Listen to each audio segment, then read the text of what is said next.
প্রথমত হলো যে সরকার তো কোনো এখন তো সরকার কোনো কারখানা চালাচ্ছে না।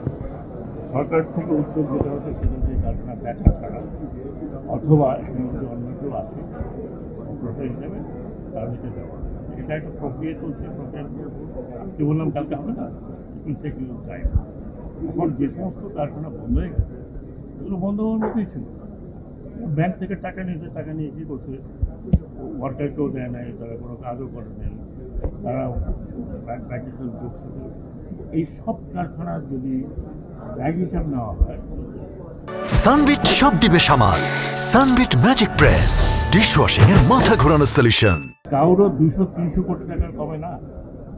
যার টাকা নিয়েছে টাকা উদ্ধার যায়। ব্যাংক এখন টাকা দেয় না, তারা চালাতে পারছে না। শুধু টাকা পয়সা নিয়ে বেশিরভাগই বিদেশে হয়ে গেছে। 5th অগস্টের পরেই হয়েছে তারা ব্যাংক থেকে টাকা নিয়েছে, টাকা দিয়েছে। একটা কোম্পানি আমি এ পর্যন্ত পেলাম না যাদের 300 কোটি টাকার নিচে যে ঋণ খেলাপি আছে, তারপরে ব্যাংক টাকা দিচ্ছে। বিকজ পলিটিক্যাল কানেকশনের ব্যবসা করলে তো এই অবস্থা হবে। সব তো আমাদের দেশের গার্মেন্টস যদি বন্ধ হয়ে যেত তাহলে 17% ইনক্রিজ তো হয় না।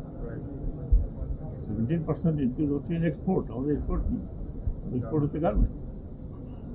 আমাদের সেরকম পোর্ট খুলাতে পারছে না, সেরকম পোর্ট কনজেস্টেড হয়ে গেছে। যে ইনক্রিজ যেতে হবে, ইউরোপে তো বাংলাদেশের গার্মেন্টস বন্ধ হয়ে গেছে, চলছে।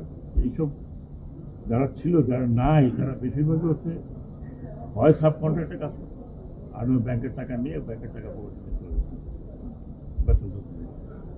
খুব একটা যে ডিফিকাল্ট হতে পারে, বাট হ্যাঁ, বেকারত্ব বেকারত্ব বেড়েছে কিনা আমি জানি না, কিন্তু এরা বেকার হয়েছে, কিন্তু এদের আবার অ্যাবজর্পশনটা হচ্ছে।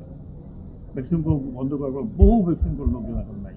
বিভিন্ন কেউ চিটাগাং গেছে, কেউ অন্যান্য জায়গায় গেছে। গার্মেন্ট ইন্ডাস্ট্রি চলছে না, বন্ধ করেন, কিন্তু দরকার অর্ডার বাড়ছে।